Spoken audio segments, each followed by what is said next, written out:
La série de vidéos dédiées à nos producteurs continue et cette semaine, les amis d'Autan vous emmènent du côté de Miramont-la-Tour dans le Gers. C'est là-bas que nous allons rencontrer Clément, producteur de poulet.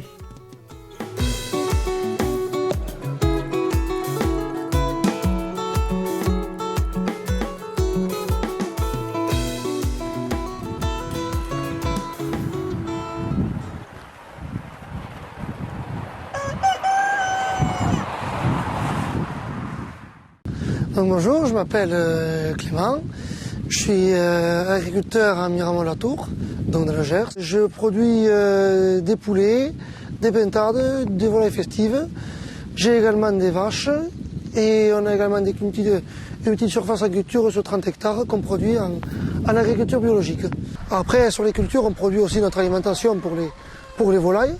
Et après, il y a une petite partie quand même en vente directe sur la partie bovin aussi, où je vends les veaux en direct aussi à des particuliers. Là, en ce moment, j'ai à peu près 500 volailles, mâles et femelles confondus. Mais la race, c'est des poulets, c'est du poulet cougnu, du cougnu roux, comme il se fait depuis longtemps. C'est une souche qui est rustique, mais qui a la particularité d'être une croissance lente. Donc en fait, il leur faut au minimum 4 mois pour faire du vrai poulet fermier comme vous pouvez voir derrière moi. Ceux-là, c'est des poulets qui ont 4 mois et demi déjà. Et en fait, nous, on les abat à partir de 4 mois, mais ça peut aller jusqu'à 6 mois. Ça peut être allé jusqu'à 6 mois en fait. Été comme hiver, ils sont tout le temps dehors, ils sont tout le temps ouverts et après ils se régulent. S'il fait mauvais, ben, ils rentrent se mettre à l'abri. Puis s'il fait beau, ils sont dehors. Et s'il fait trop chaud, pareil, ils se mettent à l'abri sous les arbres ou dans le poulailler pour être à l'ombre. En plein air, dehors toute l'année, en plein air, sur des parcours qu'on essaie d'avoir tout le temps en herbe, pour qu'ils aient tout le temps de l'herbe à disposition, pour qu'ils puissent manger aussi de l'herbe, qu'ils puissent manger des insectes, qu'ils puissent manger des vers. Au début du printemps, quand c'est très humide, ils mangent des escargots. Ça arrive qu'on retrouve des escargots quand on les prépare. Notre ferme, c'est une ferme familiale. Qui a été acheté par mon grand-père. Ensuite, mon père s'est installé. Moi, j'ai pris la suite de mon père il y a 3 ans. Et j'ai décidé de développer la partie vente directe avec les volailles. Puisque mes parents produisaient déjà et faisaient un petit peu de vente à la ferme. Mais c'était juste un petit à côté. Moi, j'ai décidé de le développer en créant un abattoir directement sur la ferme.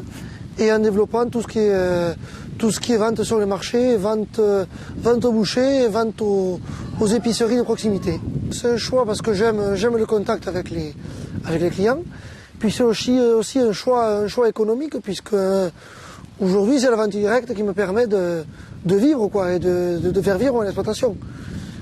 Si j'avais pas la vente directe, je pense que je serais parti travailler à l'extérieur pour arriver à me dégager un revenu quoi, et à pouvoir vivre surtout. C'est surtout ça. Et après, c'est aussi voilà, le choix de la proximité, quoi, le choix d'avoir un produit de qualité et de fournir un produit de qualité aux consommateurs, aux boucheries et aux épiceries avec qui je travaille. Au total, on est 4 sur la ferme. Après, j'ai mes 2 parents qui sont à la retraite, donc qui sont salariés, mais juste à mi-temps pour avoir un statut et puis pour qu'ils puissent m'aider voilà, sans contrainte au cas où ils se blessent, voilà, ils sont salariés. Et après j'ai un salarié qui vient 3 fois par semaine pour les abattages, voilà. Plus moi qui suis à plein temps. Ici on est dans l'abattoir du coup, donc là où les poulets terminent leur vie et là où on prépare du coup toutes les commandes pour les particuliers, pour les bouchers, pour les épiceries. Ici, ils passent dans un assommoir électrique, donc ça c'est une norme obligatoire pour le bien-être animal. Donc ils passent dans un assommoir électrique, donc ce qui fait qu'ils ont un courant électrique qui les traverse.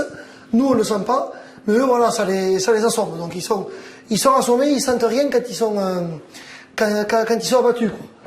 Donc tout est manuel. Enfin, tout n'est pas automatisé. Ici j'ai que le plumage qui est automatisé. Donc là après je les passe dans ces plumeuses. Après de ces plumeuses ça passe disons, dans la pièce ici, dans la pièce où on fait les viscérations en fait. Donc ils sont suspendus là et on les éviscère ici. Et ensuite de cette pièce, ils passent dans l'autre pièce à côté, où il y a la chambre froide, ils sont conservés à la chambre froide, le temps de porter la commande. C'est propre et c'est fait dans les normes pour que les clients aient la sécurité d'avoir un produit de bonne qualité, quoi. Voilà. Le lundi matin, de 6h jusqu'à midi, jusqu'à voire 13h, on abat nos volailles, on prépare nos volailles pour les vendre après au marché le lendemain. Ensuite, le lundi après-midi, souvent, il y a un petit peu de découpe. Un petit peu de découpe de volailles pour le marché. Le mardi, j'ai le marché à Florence. Donc toute la matinée, je suis au marché pour vendre ma production.